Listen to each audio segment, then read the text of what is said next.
So you've got more stories about Solomon for me? Yes, sir, I do. Well, great. Last time you said he's going to become known as the wisest man who ever lived. I did. And he's the wisest man who ever will live too. Seriously? The wisest ever? That's what it says here in black and white. That's going to be quite a standard to uphold. Well, he's received what is literally a God-given power, this super wisdom, so I think it'll hold up. Stating that he's wise is one thing. Supporting that assertion with the narrative is going to be quite another. My crack team of writers is up to the task, I assure you. Very well then. So what's the first test of wisdom that Solomon undertakes? We knew we had to start off by setting the bar high, so we've written an absolutely iconic scene. Oh, flexing right out of the gate. We wanted a scene that would resonate through the ages, really show off Solomon's godly wisdom. Fantastic, lay it on me. All right, so there are these two women having a dispute. Okay. And there's a baby boy at the center of this dispute. Gotcha. And each of the women claim the same baby boy as her child. Interesting.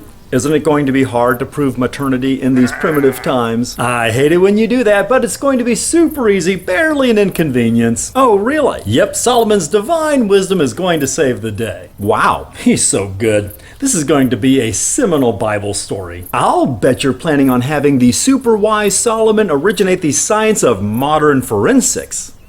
What? This is great, using science and logic and reason to find the answers. Are those words even Aramaic? Instead of relying on the usual stuff like revelations and dreams or divination or other hocus pocus. I don't know what your point is, but I don't think it has anything to do with what we've got here. Oh, okay.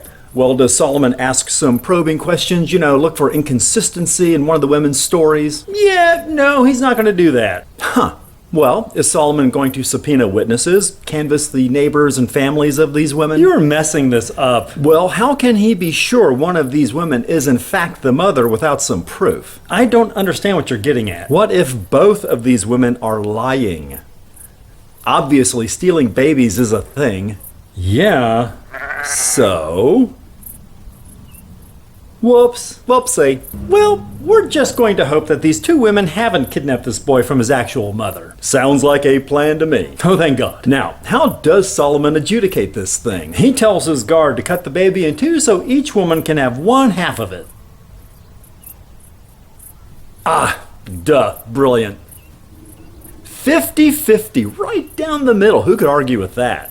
Boy howdy, you're right. You've established that Solomon is truly blessed with divine wisdom. No, he doesn't actually want the baby cut in two. He's just saying that to see how each woman reacts. What are you talking about? He's got the solution figured out already. Who cares what the women's reactions are at this point? This is the clever part. It's how the women react that's the giveaway. I don't get it. One of the women immediately says, "Fine, cut him in half."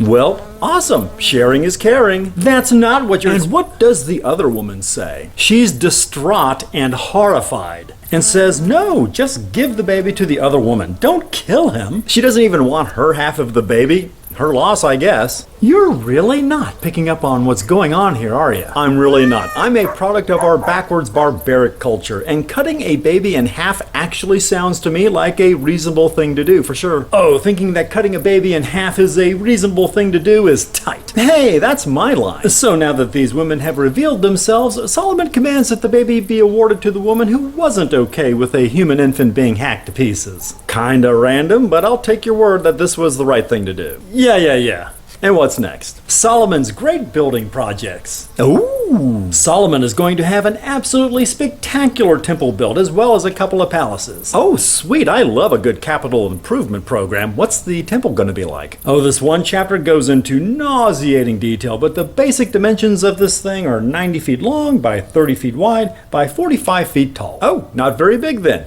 Well, with someone as smart as Solomon running things, I'm sure they get this thing built pretty fast. It takes 180,000 men in 7 years. What the hell?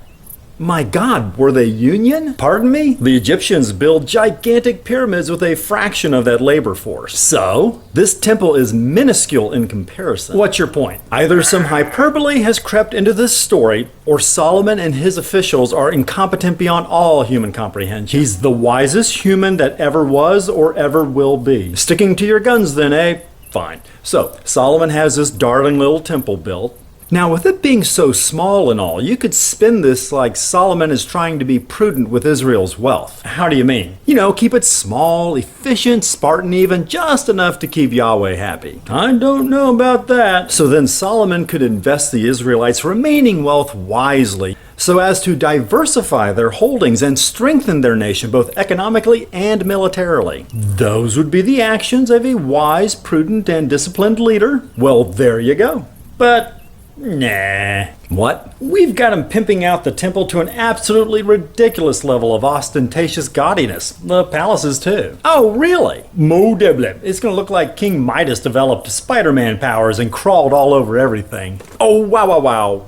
Wow. Oh yeah, they sink a staggering amount of treasure into it. Okay, blinging it out like a total pimp is also something you could do. You can never overdo gold overlay. Is there a painting of Elvis on velvet in this thing? I don't know who this Elvis is of whom you speak, but nope, there are no paintings mentioned. Maybe they'll add one later. There are some giant cherubim in there, covered in gold. Covered in gold, my man. Classy. Oh yeah, the bitches are gonna cream. So with so much wealth concentrated in so few buildings, I guess you're going to establish these buildings as being totally untouchable. Oh hell no, they're going to be sacked and stripped of their valuables so many times it's going to be nuts. What? Over and over and over again, Israel is going to be overrun by marauding tribes and hostile neighboring countries. Seriously? Oh hell yeah, and it's usually at God's behest too, if you can believe it. What the And those tribes will make it a point to plunder the temple and palaces Solomon built. It happens for the first time just a few chapters away here in 1 Kings. This makes Solomon look like a clueless idiot. He's the wisest man who's ever lived and ever will live.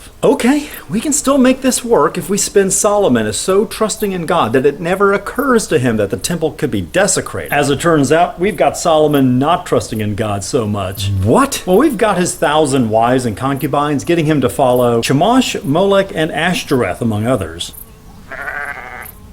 Are you on drugs? I don't. Solomon is supposed to be the wisest human ever. And you have him doing literally the stupidest thing a human could do given God's pathological jealousy. Huh. I mean, he has 1,000 women he could have sex with. Yes, that appears to be what we wrote. So if one of them says, "Not tonight, dear, I have a headache and you don't follow my particular deity," couldn't he just pick from one of the other 999? Look, sir, I'm going to need you to get all the way off my back about Solomon thinking with the head of his royal dick. Sure, let me get off that thing. Great. So what happens after the wisest human who will ever exist does the unwisest thing a human could ever do? God forsakes him and he dies. Wonderful. Great writing. Keep it up. So that was it for Solomon. What do you think? Your stated goal was to invent a character who is literally blessed by God to be the wisest human ever.